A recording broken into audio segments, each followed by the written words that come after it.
오늘 빌립보서 1장 27절에서 30절의 말씀을 가지고 복음에 합당한 삶이라는 제목의 말씀으로 함께 은혜를 나누기를 원합니다.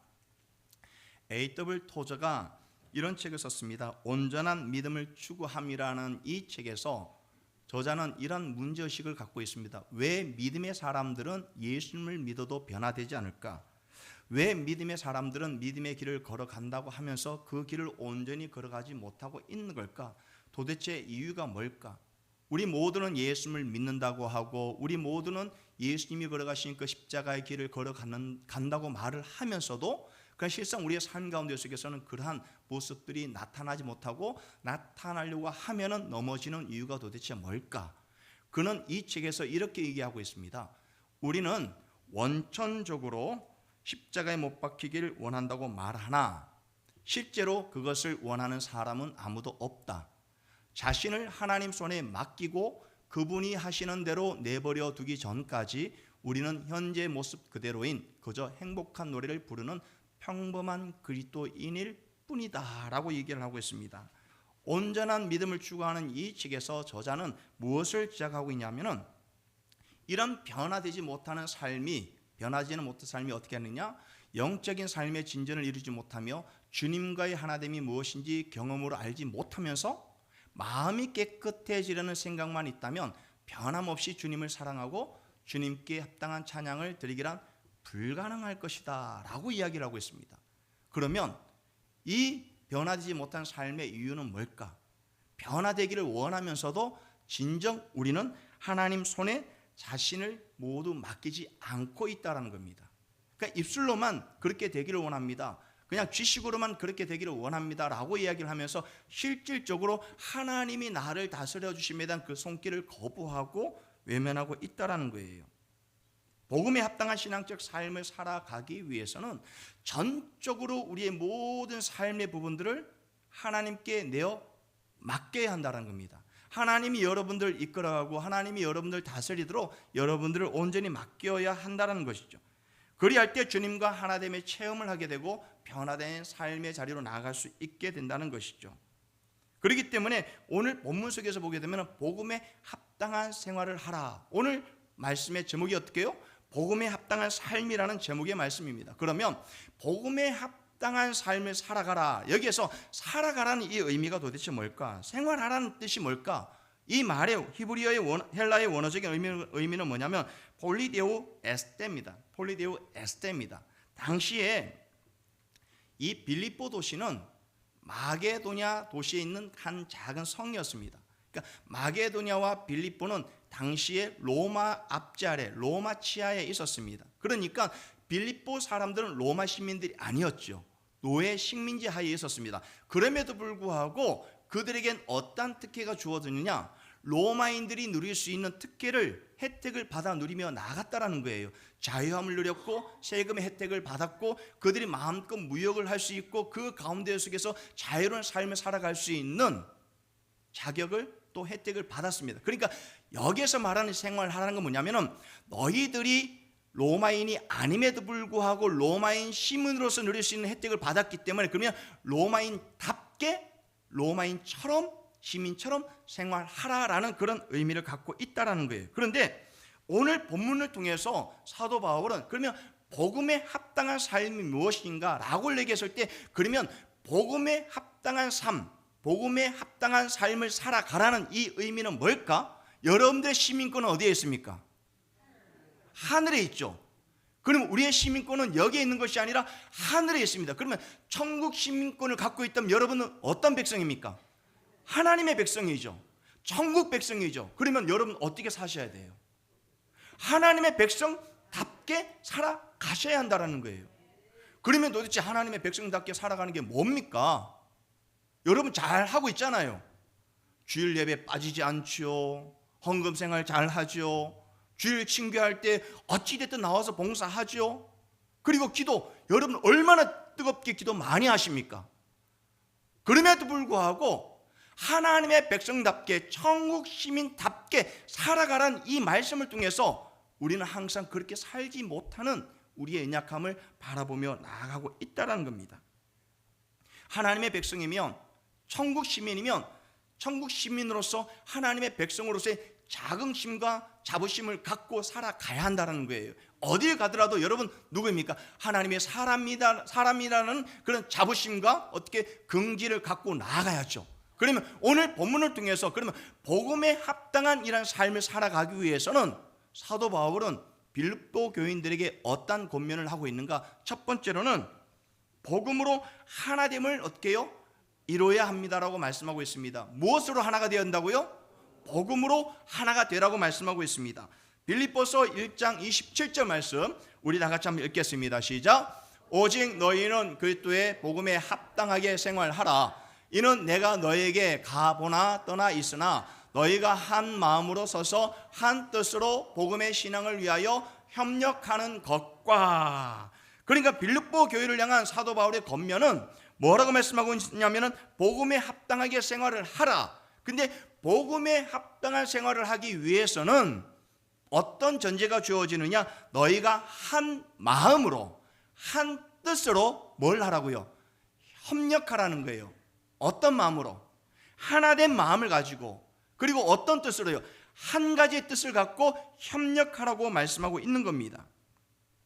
여기서 말한 이 협력하는 것이라는 이 의미는 뭐냐면은 헬라어로서 함께 또는 나란히를 뜻하는 쉰과 그 다음에 다투다 싸우다를 뜻하는 아슬레오가 합해져서 한 단어를 이루고 있는데 시나슬레오라고 얘기합니다. 시나슬레오, 이 말의 뜻은 뭐냐면은 함께 겨루 어떻게 해요? 싸우라는 거예요. 그러니까 한 마음을 갖고 한 뜻을 갖고 어떻게 해요? 함께 겨루어 싸워 나가라는 것을 말씀하고 있는 겁니다. 여러분, 참 가족이라는 게 참 알다가도 모르는 거예요. 가족이요. 막 티격태격 막 싸웁니다. 서로 미워하고 막 소리 지르고 다시는 안 본다고 막. 그런데요, 그렇게 막 서로 막 싸우다가도 누군가가 옆에서 그 싸우고 있는 가족 한 사람을 막 뭐라 그러면 어떡합니까? 갑자기 싸우는 거 못 치고 그 사람을 향해 막 달려들어요. 왜 욕을 하냐고, 왜 내 가족을 욕하냐고 막 그러면서 막 달려들어요. 이유도 없습니다. 왜? 가족이기 때문에. 그렇게 막 티격태격 하는데도 불구하고 가족이기 때문에 어떻게 해요? 가족을 공격하면은 이유가 없습니다. 그 공격하는 사람 공격해요. 뭡니까? 팔은 안으로 굽는 거예요. 팔을 안으로 굽는 거예요. 교회 공동체가 바로 어떤 공동체입니까? 영적 가족 공동체죠. 솔직히 여러분 신앙생활 하면서 항상 좋습니까? 옆에 계신 분 얼굴 한번 보세요. 항상 좋습니까? 좋을 때도 있고 때로는 어떻게 해요? 싫어할 때도 있고 손을 잡고 막 기도했던 그 손으로 잡으려면 뿌리치기도 하고 전화 걸면은 뚝 끊어버리고 좀 더 마음이 그냥 그 하면은 그냥 그 다음 주 교회에 휙 안 나와버리고. 안 그래요 여러분들은? 우리 교회는 해당 사항이 없기 때문에 이게 도대체 어떤 건지 제가 설교를 준비하면서도 도대체 이게 어떤 걸까 궁금해요. 저도 우리 교회는 그런 모습이 없으니까요. 그럼에도 불구하고 참 놀라운 건 뭐냐면요, 성도님 누군가가 어려움을 당하고 있다, 힘듦을 당하고 있다, 전화를 받으면요 어떻게 합니까? 나몰라라 하지 않습니다. 집사님 저 힘든데요 와줄 수 있겠어요? 뚝 끊으지 않아요. 바로 달려갑니다. 어려운 일이 있다면요 멈추지 않고 달려가요. 함께 이렇게 믿음의 길을 걷다 보면요 미운 정, 고운 정 드는 거예요. 그러면서 함께 가는 거예요. 왜요? 영적 가족 공동체이기 때문에 그래요. 울고 웃고 보기 싫다고 하면서도 막상 눈이 안 보이면 어떡합니까? 아이고 안 보여 속이 시원하다 그런 것이 아니라 자꾸 그 빈자리를 힐끔힐끔 바라봐요. 왜 안 나왔지? 무엇 때문에 안 나왔지? 그리고 걱정이 돼서 전화를 또 합니다. 날씨가 추워지고 길이 미끄러워서 주일 못 나오면 그 자리가 비어 있으면 어떤 마음이 듭니까? 왜 못 나왔을까? 정심은 먹었을까? 또 친교를 끝나고 나면 어떻게 해요? 또 바리바리 삽니다. 안 나오면 또 그것도 들고 어떻게 해요? 집을 또 찾아가요. 그게 어떻게 해요? 교회라는 거예요. 가족 공동체잖아요. 참 알다가도 모르겠어요. 아니 맨날 그렇게 막 싫다고 그러면서 안 하면 속이 얼마나 시원할까. 잘 됐다 그런데도 그럼에도 불구하고 어떻게 해요? 안 보이면 걱정이 되었고 또 보면은 또 싫다고 하면서도 손 내밀고 잡아주고 기도하고. 그러니까 빌립보서 1장 27절은 이렇게 말씀하고 있습니다. 다시 한번 볼까요? 시작. 오직 너희는 그때의 복음에 합당하게 생활하라. 이는 내가 너희에게 가보나 떠나 있으나 너희가 한 마음으로 서서 한 뜻으로 복음의 신앙을 위하여 협력하는 것과 내가 너에게 가보나 떠나 있으나. 지금 바울의 마음은 애틋합니다. 가고 싶은데 가지 못하는 상황에 놓여져 있어요. 그 어려운 상황 가운데 있는 그들을 바라보면서 정말 마음이 되게 아픕니다. 궁금한데 찾아가서 보고 싶은데 어떻게 해요? 그러지 못한 상황이 있죠. 그렇기 때문에 그 공동체 안에 어떻게 한 마음과 한 뜻으로 서로 협력하고 손을 잡아주고 하나됨을 이루어 가라고 말하고 있는 겁니다. 여러분이라는 노래 여러분 잘 아시죠? 여러분 하면 누가 생각납니까? 윤복희 권사님이 생각나죠. 내가 마냐. 이분이 처음부터 이렇게 예수님을 믿지 않았어요. 미군 부대에 공연을 하기 위해서 차를 타고 달려가는데 미끄러져서 큰 사고가 났습니다. 큰 사고가 났어요. 그런데 하나님의 기적 같은 은혜로 아무런 몸의 이상을 받지 아니하고 큰 사고를 당했음에도 불구하고 몸에 이상이 없었습니다. 그래서 예정되어진 그 부대에 가서 공연을 했습니다. 가장 먼저 불렀던 곡이 뭐냐면 준비된 곡이 아니라 Amazing Grace. Amazing Grace. 반주도 없고 아무런 조명이 없는 가운데 속에서 나 같은 죄인 그 찬양을 부르는데 그 마음 가운데는 눈물이 흘러내리는 거예요. 한없이 눈물이 흘러내립니다. 그 찬양을 다 끝내놓고 공연을 다 마치고 그렇게 시간이 흘렀습니다. 몇 년이 흘른 어느 날 갑자기 열병이 찾아와서 사경을 햅니다. 그 사경을 헤맬 때 권사님의 귀에 주님의 음성이 들려집니다. 주님이 음성이 들려지는 그 음성을 받아 적은 노래의 가사 한 말이 바로 여러분입니다. 내가 만약 괴로울 때면 내가 위로해 줄게. 네가 만약 서러울 때면 내가 눈물이 되리. 어두운 밤 험한 길을 걸을 때 내가 너의 등불이 되리. 허전하고 쓸쓸할 때 내가 너의 벗이 되리라. 벗이 되리라. 나는 너의 영원한 형제야. 나는 너의 친구야.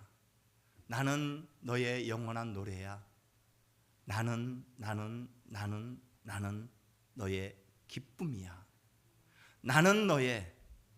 내가 만약 외로울 때면 누가 나를 위로해 주지? 여러분.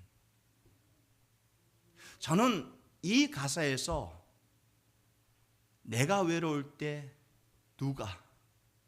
예수님이. 내가 홀로 있을 때 누가? 예수님이. 내가 괴로울 때 누가? 예수님이.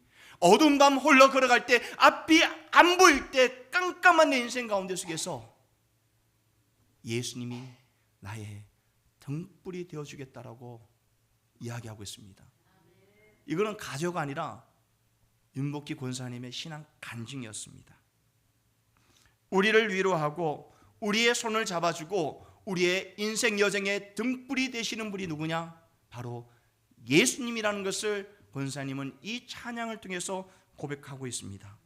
예수님이 우리의 벗이 되어주셨습니다. 그러면 우리는 누구의 벗이 되어져야 합니까? 그렇습니다. 오늘 함께 예배를 드리고 오늘 함께 주님 앞에 나아가는 우리 모든 성도님들이 벗이 되어지고 친구가 되어지고 위로할 수 있는 동력자가 되어져야 한다는 겁니다. 기쁨이 되어지고 서로 손을 잡고 하나됨을 이루어서 한 마음으로 어떻게 해요? 하나님의 나라와 하나님의 영광을 위해서 걸어갈 수 있어야 한다는 거죠. 복음 안에서 하나됨을 이루어서 서로 위로하고 주님이 주신 위로로 함께 한 마음으로 달려갈 수 있어야 한다는 겁니다. 그러한 곳이 바로 어디입니까? 교회죠. 영적 가족 공동체인 우리 교회입니다. 우리 교회가 그러한 교회가 되기 위해서는 복음 안에서 어떻게 해요? 하나가 되어져야 되죠. 예수님 안에서 하나가 되어져야 되고 복음의 능력으로 하나가 되어지고 우리 안에서 계신 성령님으로 말미암아 한 마음과 한 뜻으로 서로 협력하여 복음 안에서 하나됨을 이루어 나갈 때 복음에 합당한 삶을 살아갈 수 있고 복음에 합당한 삶을 통해서 하나님의 나라와 하나님의 영광을 위해 걸어갈 수 있는 것입니다. 그러기에 이 한 주간도 우리 모든 성도님들이 복음 안에서 하나가 되어져 복음에 합당한 삶을 통해 하나님의 나라와 하나님의 영광을 위해 걸어가는 개혁복된 믿음의 3대 시기를 주님의 이름으로 축원드립니다. 자, 두 번째는 뭐냐면 복음의 능력으로 대적을 이겨내야 됩니다. 대적을 어떻게 이겨내야 된다고요? 복음의 능력으로 이겨내야 됩니다. 자, 오늘 본문 1장 28절 말씀 우리 함께 읽겠습니다. 시작.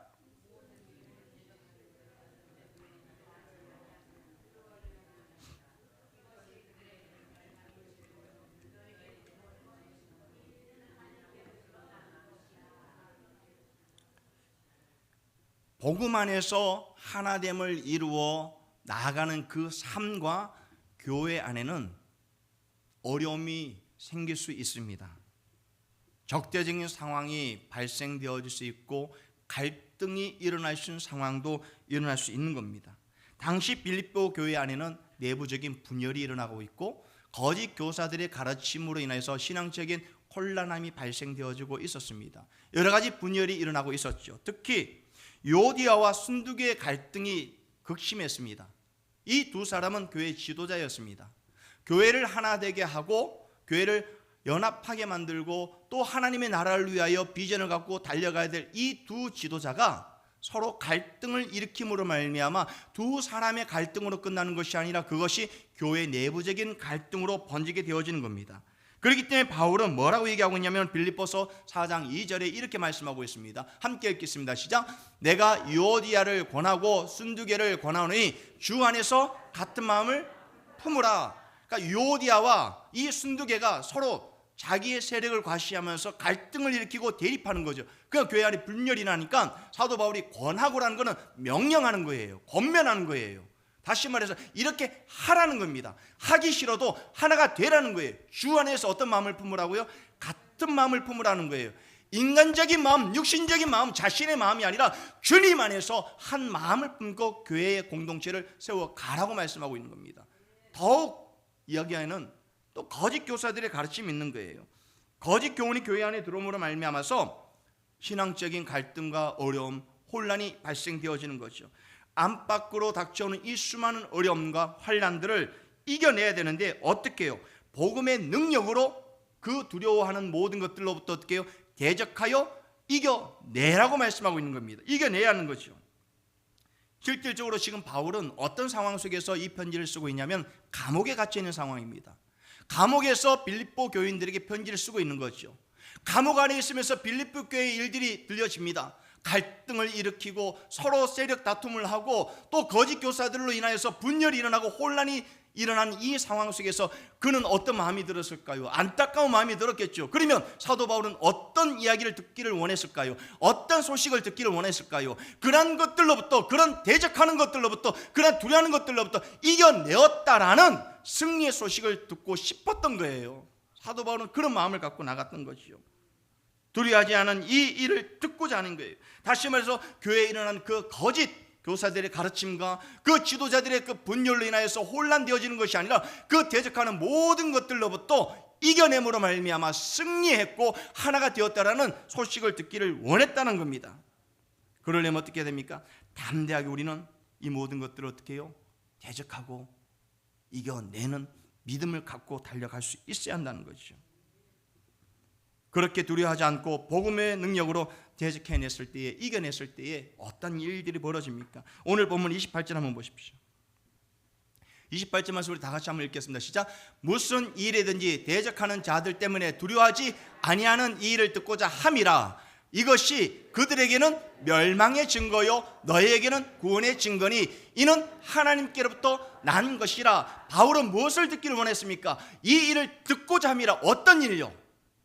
두려워하지 않고 대적하는 자들 어떻게 해요? 승리하고 이겨냈다는 이야기를 들었을 때에 그 소식이 어떤 소식입니까? 멸망하는 자들이 어떻게 해요? 증거가 된다는 거예요. 보아라, 우리가 하나됨으로 말미암아 이런 대적하는 것들을 두려워하지 아니하고 이겨내었다라는 증거를 보여주고 있는 것이고, 너희에게는 구원의 증거라는 거예요. 구원의 증거라는 것은 우리가 하나님의 사람으로서 하나됨을 이루었다라는 산 증거를 보여주고 있다는 겁니다. 그러기에 빌립보서 4장 13절은 이렇게 말씀하고 있습니다. 함께 읽겠습니다. 내게 능력 주시는 자 안에서 내가 모든 것을 할 수 있느니라. 요한복음 16장 33절. 이것을 너에게 이루는 것은 너희로 내 안에서 평안을 누리게 하려 함이라.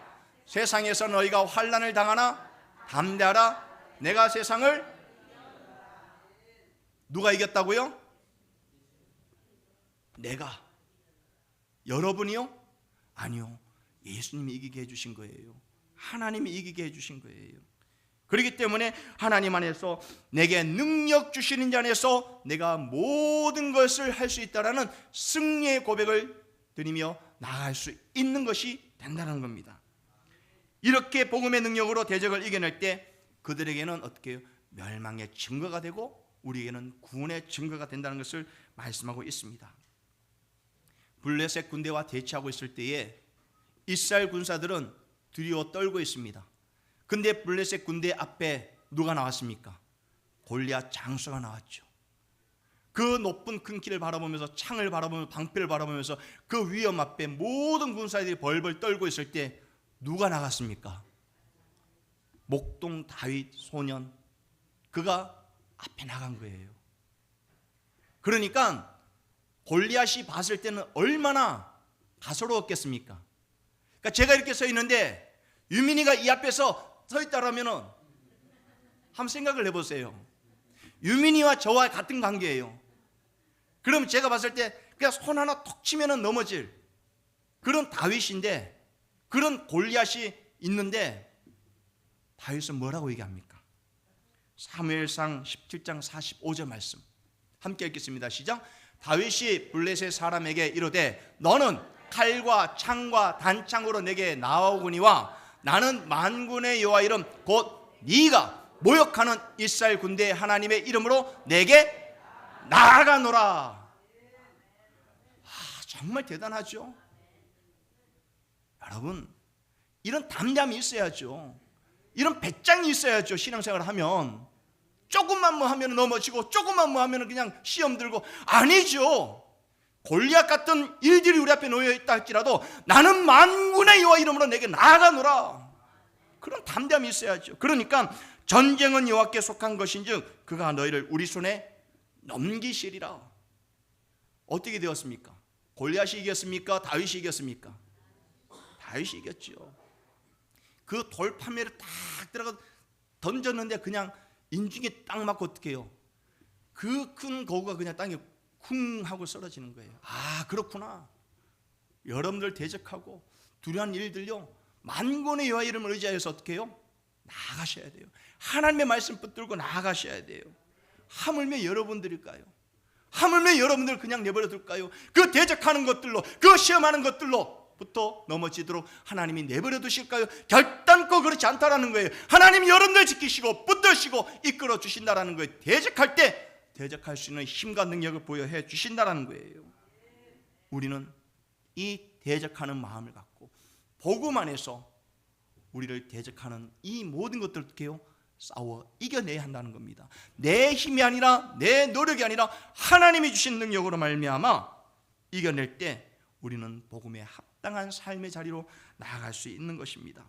그러니 오늘 우리는 승리의 계가를 부리며 이기게 하여 주신 그 모든 대적들로부터 복음의 능력으로 이기게 하여 주신 하나님을 찬양하며 경배하며 오늘 하루도 이 한 주간도 복음에 합당한 삶을 통해 주님의 나라와 영광을 위해 걸어가는 우리 모든 성도님 되시기를 주님의 이름으로 축원드립니다. 자, 마지막 세 번째는 뭐냐? 복음의 은혜가 우리 안에 있어야 합니다. 우리 다 함께 읽어볼까? 시작. 복음의 은혜가 우리 안에 있어야 합니다. 여러분, 복음의 은혜가 여러분 안에 있습니까? 복음의 능력이 여러분 안에 있습니까? 내 안에 복음의 능력이 있고 복음의 그 은혜가 있다면 이렇게 살아서는 안 되죠. 어제까지는 그렇게 살았다 할지라도 오늘 말씀이 나에게 임한다면 하나님 맞습니다, 내가 이제 이후로는 살아가겠습니다. 어떻게 해요? 빌립보서 1장 29절 말씀 함께 읽겠습니다. 시작. 그리스도를 위하여 너에게 은혜를 주신 것은 다만 그를 믿을 뿐 아니라 또한 그를 위하여 고난도 받게 하려 하심이라. 아멘. 빌립보서는 바울이 로마 감옥에서 쓴 옥중 서신입니다.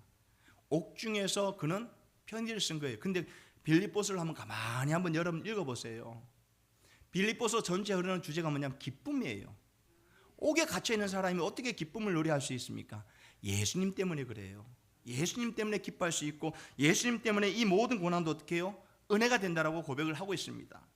감옥 갇혀 있음에도 불구하고 그는 어쩌면 아무런 이유 없이 오직 주의 복음을 전한다는 그 이유 하나만으로 지금 로마 감옥에 갇혀 있다라는 거예요. 주의 복음을 전함으로 말미암아 소유를 일으켰다라고 유대인들로 어떻게 해요? 고소를 당하고 그는 로마 시민권을 가지고 있었기 때문에 로마 법정에 가서 심판을 받아야 돼요. 그러니까 로마로 압송이 되어지는 거죠. 그리고 로마 감옥에 갇혀서 빌립보에 있는 교회와 성도들에게 이 편지를 쓰고 있는 거예요. 근데 한번 가만히 한번 생각해 보세요. 얼마나 억울하겠습니까? 아니 하나님, 제가 뭐를 했다고요? 주의 복음을 전했는데 왜 제가 감옥에 갇혀 있어야만 합니까? 왜 제가 이런 고난을 받아야 합니까? 그런데 놀라운 고백이 있습니다. 이 모든 것들을 어떻게 해요? 은혜라고 얘기합니다. 은혜라고요. 억울한 것이 아니라 오히려 은혜라고 얘기합니다. 바울이 고난당하고 바울이 핍박을 당하고 이런 억울한 가운데 있음에도 불구하고 사회적 신분이 확실하고 그는 엘리트 중에 엘리트였습니다. 어느 것 하나 부족함이 없던 그가 무엇 때문에? 예수님 때문이에요. 예수님 때문에 고난당했던 거예요. 예수님 때문에 그는 감옥에 갇혔던 겁니다. 다메섹에서 예수님을 만나지 않았다면 그는 이러한 고난을 받을 이유도 없을 텐데 다메섹에서 예수님을 만남으로 말미암아 그의 인생의 삶이 완전히 180도 바뀌어진 거죠. 그리고 이루 말로 형용할 수 없는 고난과 고통을 당하게 되는 겁니다. 그럼에도 불구하고 사도 바울은 이 모든 것들이 뭐라고요? 하나님의 은혜다라고 얘기하고 있습니다. 십자가 구속 대속의 은혜는 정말 측량할 수 없는 하나님의 놀라운 절대적인 은혜입니다. 여러분 이걸 고백하십니까? 정말 예수님을 믿음으로 말미암아 애매하게 고난을 받고 예수님을 믿음으로 말미암아 핍박을 받고 예수님을 믿음으로 말미암아 억울한 일을 당했을 때 그 고난을 통해서 하나님 감사합니다라고 고백할 수 있을까요? 쉽지 않다라는 거예요. 그런데 사도 바울은 예수님으로 인해 당한 이 모든 고난들이 어떻게 해요? 하나님이 베푸르신 은혜다라고 고백을 하고 있습니다. 그 은혜를 통하여서 사도 바울은 앞을 향하여 힘껏 달려나갑니다. 수많은 어려움과 핍박이 있음에도 불구하고 신앙적인 인내로서 그리고 다가오는 그 힘듦을 어떻게 헤쳐나갔다는 겁니다. 헤쳐나갔다는 거예요. 얼마 전, 오래전 됐죠. 제가 시카고에 있을 때 아는 분의 그 사무실을 제가 한번 방문하게 되었습니다. 한참 이야기를 하고 있는데 갑자기 저보고 목사님, 저기 있는 저 그림이 어떤 그림인 줄 아십니까? 그러는 거예요. 저기 있는 저 배의 그림이 어떤 상황에 놓여져 있는 거 아십니까? 라고 하는 거예요. 여러분 저 배가 지금 어떤 상황에 놓여 있는 것 같습니까? 배가 지금 침몰하고 있는 것 같습니까? 아니면은 앞으로 나가고 있는 것 같습니까? 딱 보면 침몰하는 배 같죠, 그렇죠? 침몰한 거. 왜냐하면 배 후미 쪽에 물이 지금 덮치고 있잖아요. 근데 저 그림은 침몰하는 배가 아니라 파도를 뛰어넘어서 앞을 향하여 나가는 배예요. 나가는 배라는 거죠. 그래서 제가 그 자리에 사진을 찍었어요. 제 등에 보이잖아요, 그렇죠? 바로 찍었어요. 저 사진을 찍었어요. 그러면서 그분이 하시는 말씀이 거센 파도에 침몰되지 않고 파도를 뚫고 앞으로 나가는 저 배처럼 이민의 삶이 얼마나 힘들겠습니까? 그분도 거의 한 25년 넘게 시카고에서 이민 삶을 살아오셨어요. 그 힘들고 어려운 일이 있을 때마다 이 사진을 보면서 어떻게 해요? 기도하고 말씀 붙들고 헤쳐나갔다는 거예요. 그 헤쳐나갈 때 누가 힘을 주셨느냐? 하나님이 힘을 주셨다는 거예요. 배가 저렇게 침몰하는 것처럼 보일지 모르겠지만 그러나 저 배는 그 파도를 뛰어넘고 앞을 향하여 나아가는 거죠. 여러분이 인생 가운데 여러분을 뒤덮고 여러분을 쓰러뜨릴 만한 그런 풍랑이 온다 할지라도 어떻게 해요? 말씀을 붙들고 기도하며 앞을 향하여 달려나가는 거죠. 그래서 제가 그때 그 이야기를 듣고 잊을 수 없어서 그냥 사진을 딱 찍은 거예요. 사진 딱 찍어서 가져온 거죠. 지금도 간직하고 있습니다. 산후의 모든 성도님들, 여러분 인생 여정 가운데에 복음에 합당한 삶을 살아가도록 하기 위해서 그 길을 걸어갈 때 얼마나 많은 어려움과 힘듦이 다가옵니까? 그런 가운데 속에서 우리는 어떻게 해요? 주의 말씀을 붙들고 달려나가야 되는 거죠. 우리를 이끌어주고 붙들어주는 것이 누구입니까? 바로 예수 그리스도입니다. 예수 그리스도 십자가의 은혜예요. 그 십자가의 능력을 의지하며 나아갈 수 있어야 한다는 거죠. 고난과 핍박과 어려움이 있다 할지라도 우리 인생을 침몰시키는 파도가 밀려온다 할지라도 어떻게 해요? 기쁨과 감사함으로 기도함으로 견뎌내며 앞을 향하여 나아갈 수 있는 거죠. 이렇듯 바울은 은혜와 고난을 동시에 사용하고 있습니다. 고난 가운데에 있는 은혜가 있고 은혜가 있으면 어떻게 해요? 그 뒤에는 고난이 따라온다는 거죠. 그러나 고난 가운데서 넘어지지 않고 하나님의 은혜를 생각하고 은혜를 통해서 이 고난을 이겨내는 담대함으로 나아갈 수 있는 거죠. 그 고난의 뒤편에 있는 하나님의 놀라운 은혜와 놀라운 축복이 있다는 겁니다. 그렇기 때문에 디모데후서 4장 7절 8절입니다. 나는 선한 싸움을 싸우고 나의 달려갈 길을 마치고 믿음을 지켰으니 이제 후로는 나를 위하여 의의 면류관이 예비되었으므로 주 곧 의로우신 재판장이 그날에 내게 주실 것이며 내게만 아니라 주의 나타나심을 사모하는 모든 자에게 도니라. 디모데후서 4장 7절 8절이에요. 나는 선한 싸움을 싸우고 나의 달려갈 길을 마치고 믿음을 지켰으니 이제 후로는 나를 위하여 뭐예요? 의의 면류관이 예비되어졌으므로 주 곧 의로우신 재판장이 그날에 내게 주실 것이요 내게만 아니라 주의 나타나심을 사모하는 모든 자에게니라 라고 말씀하고 있는 거예요. 그러니까 오늘 우리에게 예비되어진 이 의의 면류관을 사모하면서 모든 자들에게 주어지는 이 하나님의 놀라운 은혜를 어떻게 해요? 받아 누리며 나아갈 수 있어야 한다는 거죠. 복음에 합당한 삶, 우리에게 예비되어진 이 복음의 상급을 바라보면서 오늘 또 우리는 어떻게 해요? 이 믿음의 길을 힘껏 달려나갈 수 있어야 한다는 겁니다. 사랑하는 우리 모든 성도님들, 예비되어진 이 면류관을 사모하면서 하늘의 상급을 사모하면서 주의 나타나심을 사모하는 모든 자들에게 이러한 은혜가 있기를 소망하며 간구하며 나아가고 있는 것입니다. 사랑하는 우리 모든 성도님들, 복음으로 하나됨을 이루어가는 공동체가 되어지기를 주님의 이름으로 축원드립니다. 복음의 능력으로 대적을 이겨내는 교회의 공동체가 되어지기를 주님의 이름으로 축원드립니다. 복음의 은혜가 우리 안에 있음으로 말미암아 복음에 합당한 삶을 이루어가는 우리 모든 성도님 되시기를 주님의 이름으로 축원드립니다. 그리하여서 이 한 주간도 복음에 합당한 삶을 통하여 하나님의 나라와 하나님의 영광을 위하여 힘차게 달려나가는 우리 모든 성도님 되시기를 주님의 이름으로 축원드립니다.